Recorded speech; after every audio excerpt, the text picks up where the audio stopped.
Hey guys, welcome back to Vertical Momentum. I'm your host, Richard Kaufman, also known as the Comeback Coach. Guys, if you've ever struggled with post traumatic stress, depression, anxiety, this episode is for you. My friend Keith is going to be dropping some golden nuggets about how we can help get over some of those things. We're also going to be talking about plant medicine and how they may be able to help us get over some of that stuff. So stay till the end. Guys, I just wanted to give a big shout out to Celsius Energy Drink. Thank you for keeping me up and motivated every single day. I love Celsius Energy. So, Kevin, my brother, Keith, welcome to the show, my friend. How are you? I'm good. It was cool to find out we're both from Jersey. Yeah, you're from Jersey has its own little flavor. So, yep, and you're from Monmouth County. I'm from Bergen County. So, yeah. So my first question right out of the gate is, what is your definition of resiliency? Let's see here. I think my definition would be that life is challenging as fuck for everyone. We could be inspired and strong and all that, but we're going to get challenged hard. I think resiliency is the ability to move through challenges and return to inspiration. That's resiliency. If you're able to move through a challenge and return back to inspiration and fulfillment, then you have a strong sense of resiliency. And then there's a spectrum of that. Sometimes challenges will take us out more. Some people have very low resiliency and basically always feeling challenged, even if there's not that many challenges around them. So I think that's the kind of simple way to say it, but we can also go into more technical definitions. Okay, we can go do that while we're talking. I also want to give a big shout out to Chloe. Without Chloe, we wouldn't be talking today, so I want to give a big shout out and say thank you so much. So tell us a little bit about where you come from. Obviously, Monmouth County, New Jersey. Where'd you grow up, and how did you get into this world of what you're doing right now? So I grew up in Central Jersey. I went to college at University of Massachusetts, Amherst. Everything really kicked off at age 19. I did psilocybin for the first time. This is 30 years ago. And I got super overwhelmed. I was alone eventually in my dorm room. If you know UMass Amherst, there's these huge towers, 20 plus stories high. I was at the top, and on the medicine, I started freaking out and getting overwhelmed and wanted to kill myself and jump out the tower. But it was more of a recognition of I've been struggling my whole life. It wasn't just like random impulse. It was like, I know I've been feeling this way my whole life. It was almost like I was feeling permission to feel it. I got myself away from the window, did not jump. And then that kicked off a very long, intense awareness and battle with mental illness. And I committed my whole adult life to understanding mental health and trauma and how we heal. And so I became a psychotherapist 5 years later. I became a yoga instructor. I went down the whole spiritual route. I went in and out of working with psychedelics as a tool. And here I am. And, eventually I created an institute with my friend, who's the other co-founder, for education for professionals mostly, to help where the system's broken. I think the mental health care system's pretty broken. We do some things right, but when you look at the growing rates of mental illness, when you look at how much treatment resistance there is, if you look in the vet population specifically, we're in serious trouble. We need better tools. So that's where I'm focusing now. Okay, so now, if we look at the numbers, that supposedly the numbers are 22 a day. The numbers that I've seen recently between veterans and first responders, we're looking at between 50 and 55 veterans and first responders taking their lives every day. So what makes the system broken? What makes the system broken is that we got reductionist. So science has been incredible in the last couple hundred years. So many scientific discoveries. Science really works well with reductionism. We reduce things down to essential parts. And in mental health and medicine, we got very reductionistic, and we created a system based on looking at symptoms and then trying to pair medications with those symptoms. And we've lost touch of the root causes. So we really focused on how do we eradicate symptoms as fast as possible. And we started to lose lose the attention toward but what's causing this issue. If we just eradicate symptoms, things don't go away. If you just eradicate the symptoms in cancer, you're going to die. Obviously, you have to eradicate the disease. We got reductionistic mostly in mental health care, especially in medicine. And we didn't focus on root causes. And so you can't treat PTSD that way. The Paxil and some of the main antidepressants that were used for PTSD, they don't work that well. So we need different tools, and we have some in psychotherapy to get to the root causes of trauma. Interestingly, psychedelic therapy can start to address some of those root causes in a different way. And there are other ways. But so I think because, we're trying to move fast in medicine, we're trying to get people in and out of the door. And it's people have been injured emotionally, psychologically, physically, spiritually. It takes some care and attention and some education and know how to work with that. And we're not there right now. Okay, now, well, when I talk to people about plant medicine now, I gotta let everybody know I've been in recovery 36 years now. I don't drink, I don't take anything, but I was in the health and fitness industry for 30 years, and I took a lot of courses and a lot of college courses, and a lot of people don't realize that we have a cannabinoid system in our body. We're all born with it. And so obviously we wouldn't have that in our systems it's there for a reason.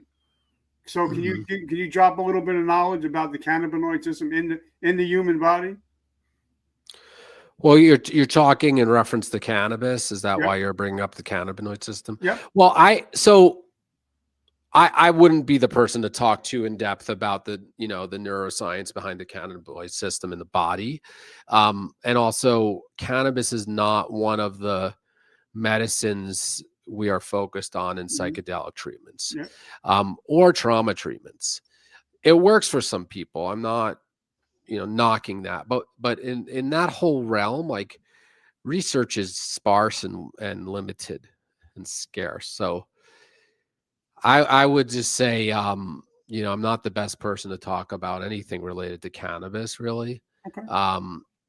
And I think we have much better tools for PTSD specifically than that. But I'm just not the best person to talk about that specific medicine. And I appreciate that. Now, I'm very interested in what you do, because I watched a show on Netflix. I think it was called Changing Your Mind. Yeah. And it went back on all these different medications like LSD back in the day, psilocybin. And I'm really interested in how these things, for a period, they were doing a lot of studies on them until the Nixon era. And then all of a sudden everything got shelved. And now we're starting to get back to trying some of these different things again, especially like you said, like psilocybin. So let's talk a little bit about psychedelics. And I think they can help. So talk about that. Yeah. So I'll try and give a really quick and dirty overview of the history. I'll try and keep it real sparse because there's no rush. I'm not going anywhere. Okay. So psychedelics have been used for thousands of years. A lot of the time in indigenous settings, whether that be psilocybin or ayahuasca. Ayahuasca maybe not as long, it's unclear. Then there's peyote. So these medicines have been used for a while. Then you also see different types of psychedelics across the world being used in different kind of, you see it somewhere in archaeological findings and things. There's a drink that was used in Greece and this and that. So they're around. So I would say historically, it seemed to have been more of a kind of religious, spiritual, communal sacrament of some kind. And then fast forward now. So now we talk about really coming into 1940s, 50s, 60s. There's a Time article about this guy who went down to Mexico and tried psilocybin. Psilocybin starts to get a little known in the US. Then there's a bunch of research starting to happen in the 50s too, around LSD, some psilocybin, and psychedelic therapy even paired with that. Then we get to the 60s. So this isn't that long ago that it's really infiltrated, civilization, modern civilization. We get to the 60s, and we have this huge cultural emergence in the 60s. And part of that got linked to psychedelic use in part. And so a lot of stigma started getting attached and associated to psychedelics. And then we hit the early 70s, and we have, basically psychedelics get lumped in with these other substances is extremely dangerous. There's a lot of governmental messaging around them, and they get shut down, like a bunch of drugs did in 70 or 71. And then all the research gets shut down. So then we have kind of a dry period. I mean, it's still being used recreationally here and there. And then we come to the 80s, really predominantly by Rick Doblin under the MAPS Association. He's like trying to get research back in play, which kicks in more in the late 90s, early 2000s. MDMA is one of the ones that really starts to get some attention through MAPS. And then we have psilocybin coming online with research also alongside. And then we have ketamine that's having these small little studies being done for mental health in the early 2000s. So then 2010 to 2020, research starts proliferating around psychedelic therapy. Lots of research around ketamine therapy over time. MDMA therapy then goes through all phase 3 trials. Last year, it got rejected by the FDA when it was submitted for a new drug application. And MDMA therapy now is being relooked at. There's a lot, of buzz around it. They may just get it approved. We don't know in the next year. They may have to go through another trial. It's kind of, we're seeing what happens. And then we have psilocybin therapy in phase 3 trials that are hopefully we'll see. Hopefully they can get approved by like 2027. We have LSD in a phase 3 trial, maybe 2028, 2029. So we could have multiple medicines here available the second half of this decade. And we already have legally available through prescription ketamine therapy. So that's like the history, current landscape. Here we are, lots of buzz around it. How to Change Your Mind came out, Michael Pollan, and a number of things that created even more buzz. And so culture is moving and getting interested, and the government's actually getting interested, particularly because of what's happening with vets, the numbers you're sharing. And so we're on a resurgence, a renaissance of psychedelic medicine being used now therapeutically. And I think we're going to see over the next 10 years, it's going to become a mainstream treatment. It already is used in a lot of places. I mean, everywhere I go, someone's talking to me about their ketamine therapy experience they've had. So here we are. I mean, it's a great time because there's a lot of positive research that this stuff works well. It's not a panacea. It's not for everyone, but when it works really well. Well, I have a friend, and his name is Lane, and every year or every 2 years, he goes to Peru and goes on a ayahuasca retreat. Yep. It's guided, so it's Yep. it's just not two guys going to Peru and hanging out and getting stoned for a week. It's Yeah. actually a guided, something that's guided with the shaman and all that stuff. But like you mentioned earlier, Keith, like you mentioned earlier, is that when you first tried psychedelics, you were alone. And I always tell everybody, if you're ever going to try anything, don't try anything alone. Yeah. But he says that when you go to these guided treatments, he said the first time he went, he got rid of like 20 years of trauma just in that week that he was there alone. Yeah. But like you said, it was guided. It wasn't just two guys getting stoned. So talk about how important it is to have the right people doing the right thing for you.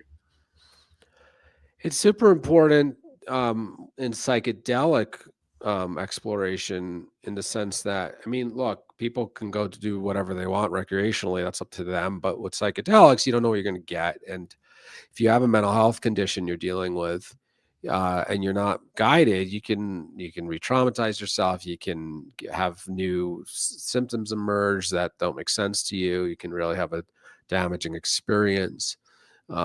So I think with psychedelics specifically, it's super important to be guided. And if you have a mental health condition, ideally you want a therapist. You want a mental health license, not necessarily licensed. You want a mental health practitioner, though, that is trained, because things will emerge that it would be good to have a very solid education in what mental health disorders are. And there's some people that aren't good fit, and hopefully they'll tell you based on what conditions you're dealing with. There's really only access to ketamine, but as we have more medicines, it's like, what's the right medicine? And then what happens after you do the medicine? Things can arise and you might need extra support. Like sometimes if you're just doing it with like a spiritual guide, like they'll over spiritualize it sometimes and miss some things. That can happen. So, and of course there's the flip side of sometimes in the mental health space, people will over medicalize it and miss the spiritual, right? So these things can happen. So I think it's very important when you're doing psychedelic medicine to take it seriously. It's a treatment. If you're doing it for a treatment, it's a treatment. You're trying to treat your trauma, you're trying to treat your mental health condition. You want the best support available for that you're going to feel, safe and secure. Now you said there's not much stuff that's legal right now. So Yeah. what is actually legal at this point? You can access ketamine through a medical treatment from a licensed prescriber. You can access ketamine if it's indicated for you and you don't have a contraindication and all that. So ketamine's been around since 1970 or something as a prescription drug, and it's now being used for mental health treatments. It has been for a little while now. Other than that, in the U.S., you could access now psilocybin in the state of Colorado for mental health treatment, but that's very new. That you can actually access it. It's only been a couple months. And that's a state level regulation law. So it's like marijuana, it's federally illegal, but at the state level, it's not now. And you can access that through state legal channels. Oregon has a similar rule for psilocybin, but it's more for a personal development treatment, but you can still access it if you wanted to legally. There are some kind of places you might be able to do ayahuasca through a church that is falling under protection, or peyote under protection, religious and ceremonial use protection. There is that in some places. But other than that, in the US, we don't have, and then there's clinical trials. If you got access to a clinical trial, there's a bunch of different things in clinical trials. There might be MDMA in clinical trials, there's psilocybin in clinical trials, there's DMT in clinical trials. There's some ibogaine happening. There's LSD in clinical trials, but that's, clinical trials are small. You're talking hundreds of people. That's where we are. Come a year, 2 years from now, we might say MDMA is accessible from the FDA. We might say that. or, you know, and then psilocybin, hopefully, and LSD. So we're right around the corner, hopefully. So when a person, say a veteran or first responder, comes to you, what's the first thing that you guys try to actually heal the problem first and then treat it with medicine? Because I know I got a great VA. I go to the VA, and the one that I go to is truly amazing. Where I see my therapist. I've been seeing her for 14 years now, and she helps me deal with the issues first and then helps with medication. Where I've seen a lot of places, they give the medication first and then try to help. So when they come to see you, what do you guys do when a veteran or first responder comes to you struggling with PTSD? It all depends if they've been trying other things or not. That obviously matters. It all depends, you know, if they have PTSD to a specific event, or if they have more of a complex PTSD of just being exposed over and over to many events. Those are two different animals. For specific events, you might want to try non-medicine based trauma therapy, but it's okay also to try medicine based trauma therapy too, like ketamine therapy. Um, you know, until we have MDMA therapy, which will become more of a go-to in terms of for PTSD, ketamine therapy can help. It's not as researched for that. Um, so it just depends. But like someone that's, you know, we've had police officers, that have been at, you know, school shootings and things like that, very traumatic events. And they can't get better, and they do ketamine therapy and they get better. That happens. We've seen that happen. So it's all unique to the situation and what someone needs. Um, yeah, but you know, trauma needs to get dealt with somehow therapeutically. So it's either going to be some kind of trauma modality, um, or maybe it's ketamine therapy. Um, but it has to get dealt with typically therapeutically if you have the symptoms of trauma. Um, you can get exposed to events that you think are traumatic, and for whatever reason you're resilient, and it just doesn't dysregulate your nervous system, and so you don't need to do that then. But if you do have it, you got to do something um, to get into that nervous system and get it to discharge. Can you break ketamine down Barney style for the person that doesn't know anything? I'm sure we've heard of it, but what is it and how does it actually work? Ketamine has been used predominantly as a dissociative for pain and surgery, um, you know, anesthesia. So, in significant in anesthetic doses, it causes so much dissociation that you won't remember when you took it. After you took it, you won't remember the surgery that happened to you. You'll be completely dissociated from the body. Um, I mean, in usually in many surgeries, it would be given in combination with other medications, but it's used in the field, you know, in field medics' bags in war, to dissociate someone from extreme pain. It's used in first responders and paramedics toolkit for pain. So that's it's used in pediatric care. You know, not simple, but like outpatient procedures, stitching someone up, a kid up, that it's too painful for them to go through that. Or so that's how it's been used. But then again, turn of the century, we start seeing it works in low doses for mental health, not high doses. It's low doses where it works in mental health. Very, very low doses. But in low doses, it causes a psychedelic experience that is not as strongly dissociative. So what does that do? So the psychedelic experiences are hard to describe. They're all different, and they're hard to describe until you've been through it. But it's in the dissociative class. You could have an out-of-body experience. You can have an otherworldly experience where you start talking about dimensions and whatever that is.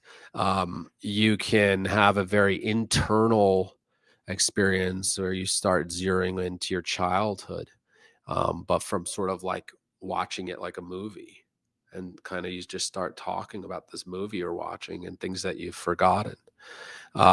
That's what could happen with trauma. You could sort of like be processing a trauma as if you're watching a movie, and it's not so personal. And that distance, that dissociative distance, can help you process a trauma because you're not so activated and identified with it. So that's how it can work for trauma. It also has biological properties, dendritic sprouting and causing, neurogenerative effects on the brain, connectivity between regions that were having trouble communicating to each other. There may be some anti-inflammatory effects. And so these biological properties alone are enough to get the results. That's what's mostly studied in ketamine. So it's not usually studied paired with therapy. So these results will probably happen one way or the other. Just the biological results seem to be enough. Although there's a psychedelic experience happening, you can't separate that. So what's causing the results? We don't know. But you also get that. So you've got the biological factors happening. You've got the psychological / spiritual factors happening. And that tends, for ketamine, we see up to 70% of people, depending on the study you're looking at, will have 50% reduction in symptoms within 1 to 3 sessions. We actually see with suicidal ideation, someone's really stuck in suicidal thinking for weeks, months, or even sometimes years. Sometimes in one session, they're gone. And sometimes they're gone for good. That's not studied enough to say how often, but that's amazing. We have nothing else like that. That's amazing. So that's the positive side. And then there's, the challenging effects that sometimes people leave feeling worse. They feel more agitated or whatever. But I would say, generally speaking, we see in the data that these are very, positive, helpful tools. And again, this is something that has to be done with a professional. It's not just go buy some ketamine and try it out at home. No. For one thing, don't go buy ketamine and just try it out from the street. I mean, I think there's so many reasons. One is it is an addictive substance. That's one problem. So you can get addicted to ketamine. And people do, and that's not a good addiction to have by any means. So that's one problem. The other is like, you're not going to use, like, if you're just doing it on the whim like that, you're not going to get all the benefit without having someone to help you process the material. And 3, ketamine, like doing it alone, I personally, it can be unsafe. It's a dissociative, you're not connected to your body in the same way. We saw that with, obviously Matthew Perry's an example of this with ketamine. But he was obviously abusing ketamine. It's a different situation, but. Yeah, I was going to bring that up, but like I said, I didn't want to get any got you questions. So I wasn't going to mention it unless you. I mean, it's all, it's a real thing, but like, ketamine therapy, we don't see a lot of people doing ketamine therapy specifically and then coming out and then now they have a ketamine addiction. If people have a ketamine addiction coming to ketamine therapy, probably not going to do ketamine therapy, honestly. Yes. So that's a different problem. So this is a teaching podcast. So if there is somebody out there listening that's struggling with PTSD, what would be your top 3 pieces of advice that they can start actually getting help? Do you believe in cognitive behavioral therapy? Is that something that might help? My top 3 pieces of advice. If you never read Waking the Tiger, Peter Levine's book, read Waking the Tiger. Great, relatable book. about understanding what PTSD is and what to do about it. So that's one thing. Second thing is you got to find the right provider to help you. If you've been struggling with it deeply and you're not moving the needle, you haven't found the right helper yet. Maybe you found some helpers along the way, but if you're not moving the needle, there's somebody else out there that can help you. So you got to keep looking. That might be a therapist, and that might be getting involved with trying ketamine therapy, for instance. It might be. The third thing you got to focus on if you have pretty significant PTSD is you need to work on your relationships in your life. Most PTSD happens in relationship to other humans. You could have other things like you fell out of a tree and it was traumatic, or you got in a car accident, but like even that is in relationship to other humans.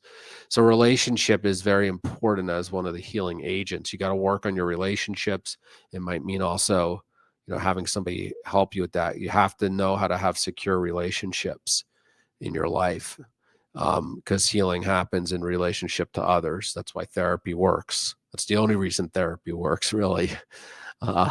So that's the third factor: work on healing relationships in your life, which is obviously why that's in the, the 12-step program. There's a reason it's in there. Yep. And we got just a comment from Lori, and she just talks about PTSD, and I'm so grateful that she hopped on. So she's grateful that we're talking about the subject too. Right. Yeah. I mean, I'll say a little something about PTSD for a moment. I'm glad, Lori, that you mentioned PTSD. So I just want to give a kind of quick overview about what trauma is and why not everyone with trauma has PTSD. Okay, that's not often known. So PTSD is a diagnosis in the DSM, which is the psychiatric manual, and it came out of the PTSD diagnosis. In part, came out of influence from the Vietnam War and seeing people having this condition and not having a term for it. And that's not the only reason, but that was one of the reasons we go, okay, we need a language for this. And that's post-traumatic stress disorder, right?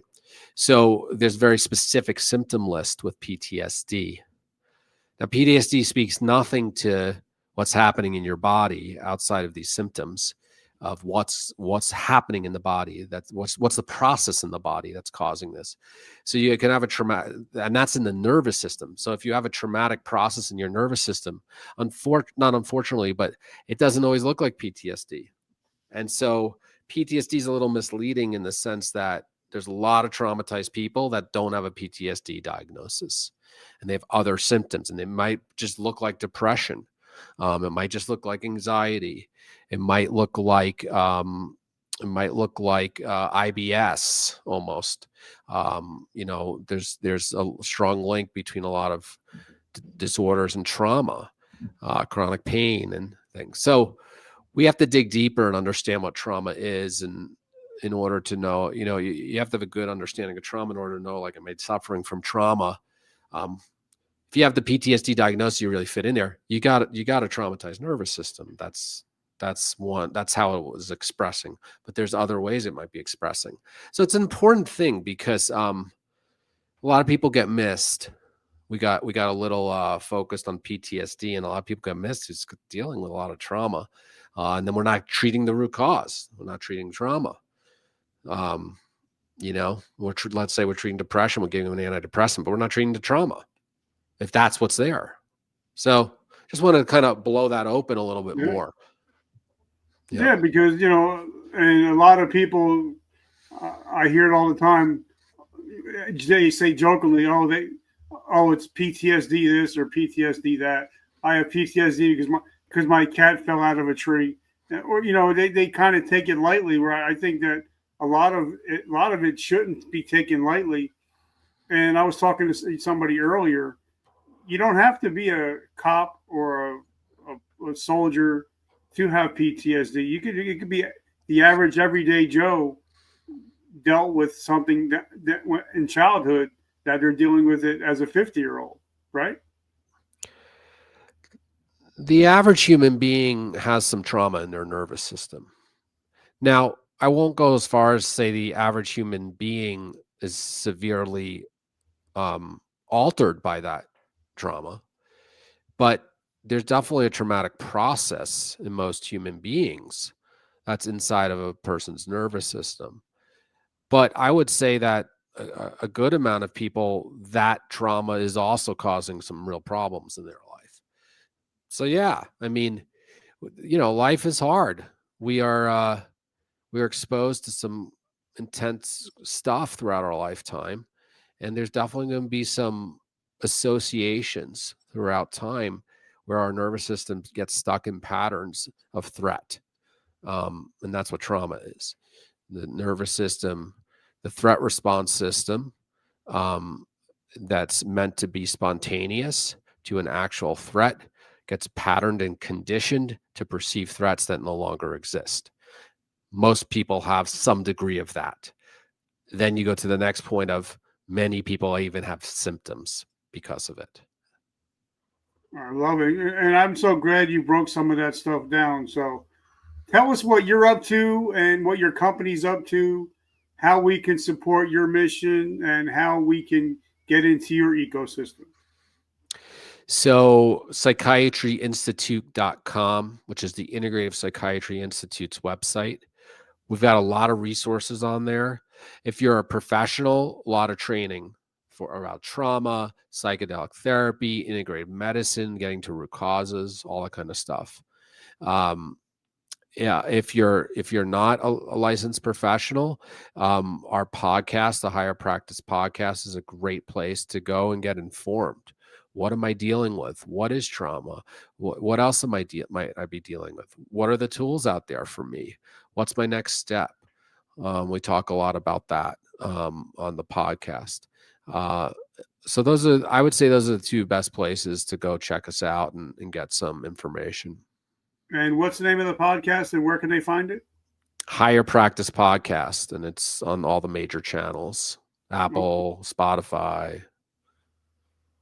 I'm definitely going to check it out, especially when we hang up, because I have a friend right now that's struggling, and I'm actually going to send them that podcast link.